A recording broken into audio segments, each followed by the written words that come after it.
அனைவருக்கும் வணக்கம். இன்னைக்கான வீடியோ பதிவில் பார்க்க போகிற ரொம்ப முக்கியமான ஒரு பயனுள்ள கிரிக்கெட் அப்டேட் என்ன அப்படின்னு பார்த்தீங்கன்னா, தென்னாப்பிரிக்காவுக்கு எதிரான 3வது T20 போட்டியில் இந்திய அணி 11 ரன்கள் வித்தியாசத்தில் வெற்றி பெற்றிருக்கு.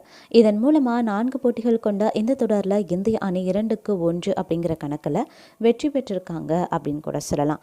இந்த IPL தொடரில் செஞ்சதையே இங்கேயும் நாங்கள் செய்கிறோம் அப்படின்னு, சரியான திசையிலையும் நாங்கள் போகிறோம் அப்படின்னு சொல்லி சூரியகுமார் தற்போது ஒரு பேட்டி ஒன்று கொடுத்துருக்காரு. அந்த பேட்டியில் அவர் மேலும் என்னெல்லாம் பேசியிருக்காரு, இந்த தொடரை பற்றின முழு விளக்கம் என்னெல்லாம் நடந்துச்சு, சுவாரஸ்யமான நிகழ்வுகள் என்ன, பரபரப்பான நிகழ்வுகள் என்னென்ன அப்படிங்கிறத பற்றின பல கிரிக்கெட் அப்டேட்ஸையும் நாம் இன்றைக்கி தொடர்ந்து பார்க்க போகிறோம். ஸோ இந்த பதிவு உங்களுக்கு மிக பயனுள்ள விகிதத்தில் இருக்கும். வீடியோக்குள்ளே போகிறதுக்கு முன்னாடி இது வரைக்கும் நீங்கள் நம்ம சேனலை சப்ஸ்கிரைப் பண்ணலைன்னா உடனே சப்ஸ்கிரைப் பண்ணிக்கோங்க. அப்படியே பக்கத்தில் இருக்கக்கூடிய நோட்டிஃபிகேஷனுக்கான பெல் பட்டனையும் ப்ரெஸ் பண்ணிக்கோங்க. சரி நேயர்களே, வாங்க வீடியோக்குள்ளே போகலாம். தென்னாப்பிரிக்காவுக்கு எதிரான 3வது T20 போட்டியில் இந்திய அணி 11 ரன்கள் வித்தியாசத்தில் வெற்றி பெற்றிருக்கு. இதன் மூலமாக 4 போட்டிகள் கொண்ட இந்த தொடரில் இந்திய அணி 2-1 அப்படிங்கிற கணக்கில் வெற்றி பெற்றிருக்காங்க.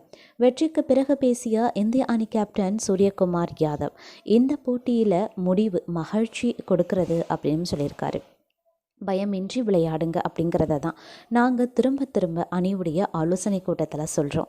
நாங்கள் எந்த மாதிரி கிரிக்கெட்டை விளையாட நினைத்தோமோ அதை இந்த ஆட்டத்தில் செயல்படுத்தியிருக்கோம். நாங்கள் பயிற்சி செய்யும்போது அதிரடியாக ஆடுவதற்கு முயற்சி பண்ணுறோம். IPL தொடரில் தங்களது அணிக்கு எப்படி விளையாடுகிறார்களோ அதை இந்திய அணிக்காக செய்கிறோம். சில இன்னிங்ஸில் அவர்கள் சரியாக விளையாடலை அப்படின்னாலும் தாங்கள் தொடர்ந்து அவர்களுக்கு உறுதுணையாக இருக்கிறோம் அப்படின்னு சொல்லியிருக்காரு. வீரர்களும் சில போட்டிகளில் விரைவில் ஆட்டம் இழந்தாலும் அதிரடியாக ஆட வேண்டிய உத்வேகத்தில் இருக்காங்க. ஆக்ரோஷமாகவும் ரன்கள் குவிக்க வேண்டும் அப்படிங்கிற உத்வேகமும் இருந்தால் மட்டுமே T20 கிரிக்கெட்டில் வெற்றி பெற முடியும். இறங்கி சிக்ஸர் அடிக்கலை அப்படின்னாலும் சிங்கிள் ஆவது எடுப்பது தான் ரன் அடிக்க வேண்டும் அப்படின்ற உத்வேகம் அப்படின்னு சொல்கிறாங்க. இதை எங்களது அணி வீரர்கள் சிறப்பாக செய்கிறதுனால என்னுடைய பணி குறைகிறது. முதல் T20 போட்டி முடிவடைஞ்சதுக்கு பிறகு திலக் வர்மா என்னிடம் நான் 3வது இடத்துல பேட்டிங் செய்யவா அப்படின்னு கேட்டார். இதனால் இன்று போய் விளையாடு அப்படின்னு அனுப்பி வச்சேன். அவருக்கு அப்படின்னு தனக்கு கிடைத்த வாய்ப்பை சரியாகவே பயன்படுத்தி கொண்டது நினச்சி நான் மகிழ்ச்சி கொள்கிறேன். வாய்ப்பு வேண்டும் அப்படின்னு கேட்டு அதை சரியாக பயன்படுத்தியிருக்காரு. அவருடைய குடும்பத்தினருக்காகவும் நான் மகிழ்ச்சி கொள்கிறேன் அப்படின்னு சூரியகுமார் யாதவ் அந்த பேட்டியில் சொல்லியிருக்காரு அப்படின்னு சொல்லலாம். அது மட்டும் இல்லாமல் அண்மையில் இந்திய T20 அணியில் துவக்க வீரராக சஞ்சு சாம்சனை அடுத்தடுத்து 2 அதிரடி சதங்கள் விளாசி அனைவரினுடைய கவனத்தையும் ஈர்த்திருந்தார். அவருடைய இந்த அதிரடியான ஆட்டத்துக்கு பிறகு சஞ்சு சாம்சனின் தந்தை விஸ்வநாத், முன்னாள் இந்திய கேப்டன்கள் தோனி, கோலி, ஹோரித் ஆகியோர் தான் சாம்சனினுடைய கிரிக்கெட் வாழ்க்கையை இதுவரைக்கும் கெடுத்து வந்ததாக ஒரு பரபரப்பு பேட்டியையும் அளித்திருக்காரு. அதாவது இந்திய அணியில் அவருக்கு தொடர்ந்து வாய்ப்புகள் கிடைக்கவில்லை அப்படிங்கிற குற்றச்சாட்டு ஒரு பக்கம் இருந்த போதும் சஞ்சு சாம்சன் கிடைத்த வாய்ப்புகளை சரியாக பயன்படுத்தாததும் உண்மைதான். சஞ்சு சாம்சன் 2013 18 வயதில் ராஜஸ்தான் ராயல்ஸ் அணிக்காக முதல்ல IPL அறிமுகமானார். அவரின் பலமான ஆட்டத்தால் 2015 இந்திய அணியில் களமிறங்கினார். ஆனால் அவரால் சர்வதேச அளவில் பெரிதாக தாக்குப்பிடிக்க முடியாமல் பரிதவித்தார்.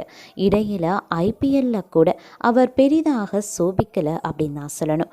கடந்த 4 ஆண்டுகளாகத்தான் கேப்டனாக பொறுப்பேற்றதுக்கு பிறகு அவரின் பேட்டிங்கில் ஒரு முதிர்ச்சி தெரியுது. இதனால் மீண்டும் இந்திய அணியில் நுழைந்தார்.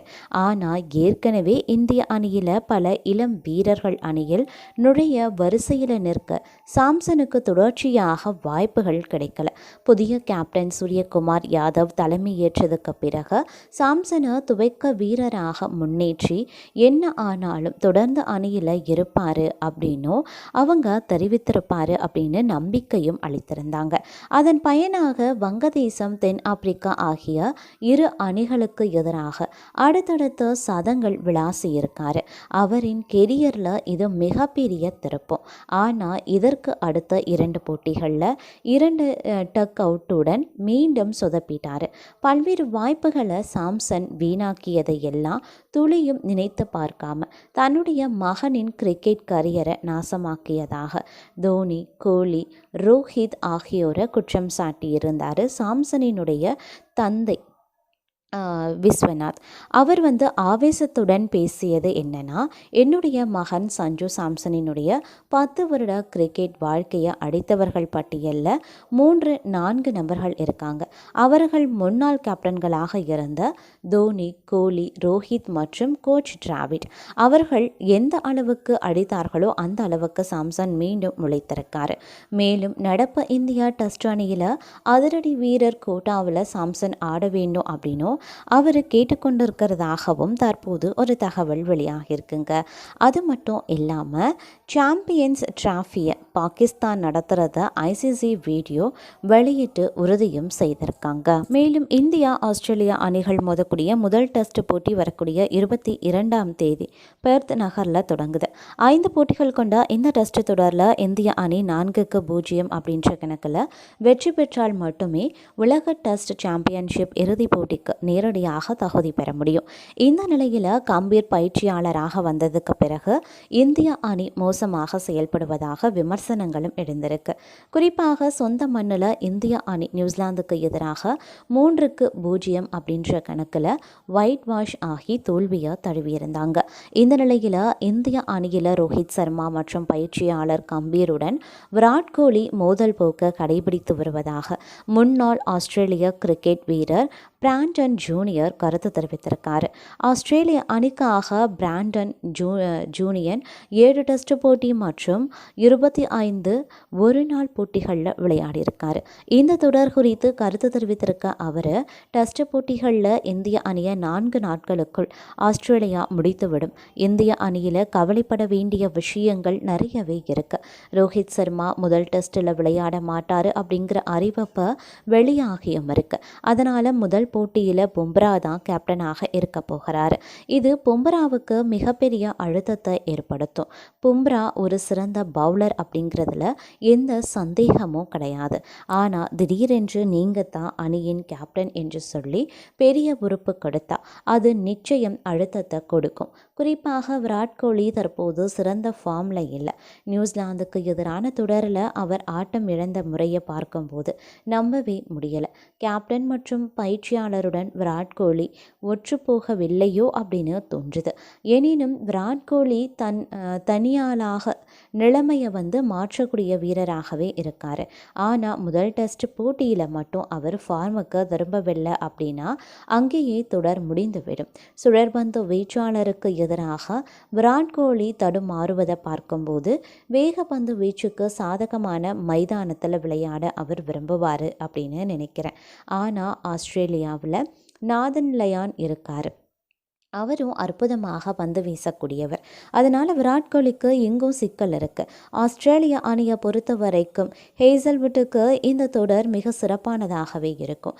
அவரை சந்திக்கும் எந்த பேட்ஸ்மேன்களுக்கும் சுலபமாக இருக்காது அப்படின்னு பிராண்டன் ஜூலியன் தெரிவித்திருக்காரு அப்படின்னு கூட சொல்லலாம். அது மட்டும் இல்லாமல் தென்னாப்பிரிக்க நாட்டிற்கு சுற்றுப்பயணங்கள் மேற்கொண்டிருக்கக்கூடிய இந்தியா கிரிக்கெட் அணியானது தற்போது அந்நாட்டு அணிக்கு எதிராக நடைபெற்று வரக்கூடிய 4 போட்டிகள் கொண்ட T20 தொடரில் பங்கேற்று விளையாடியும் வந்துட்டுருக்காங்க. மேலும் சூரியகுமார் யாதவ் தலைமையிலான இந்தியா அணி வெள்ளிக்கிழமை இரவு ஹோன்ஸ் பார்க்கில் இருக்கக்கூடிய தி வாண்டரஸ் ஸ்டேடியத்தில் 4 போட்டிகள் கொண்ட தொடரின் கடைசி T20 போட்டியில் தென்னாப்பிரிக்காவை எதிர்கொள்கிறாங்க. முதல் 2 போட்டிகளில் இந்திய அணிக்காக சஞ்சு சாம்சன் மற்றும் வருண் சக்கரவர்த்தி ஆகியோர் சிறப்பான ஆட்டத்தையும் வெளிப்படுத்தியிருந்தாங்க. 3வது T20யில் திலக் வர்மா அதிரடியாக சதம் விளாசி அசத்தியும் இருந்தார். முதல் T20 போட்டியில் சஞ்சு சாம்சன் 107 ரன்கள் எடுத்து இந்தியா 61 ரன்கள் வித்தியாசத்தில் அபார வெற்றி பெற உதவினார். 2வது போட்டியில் இந்திய பேட்டிங் வரிசை 120 ரன்கள் மட்டுமே எடுத்தது. வருண் சக்கரவர்த்தி 5 விக்கெட்டுகளை வீழ்த்தி அசத்தினார்.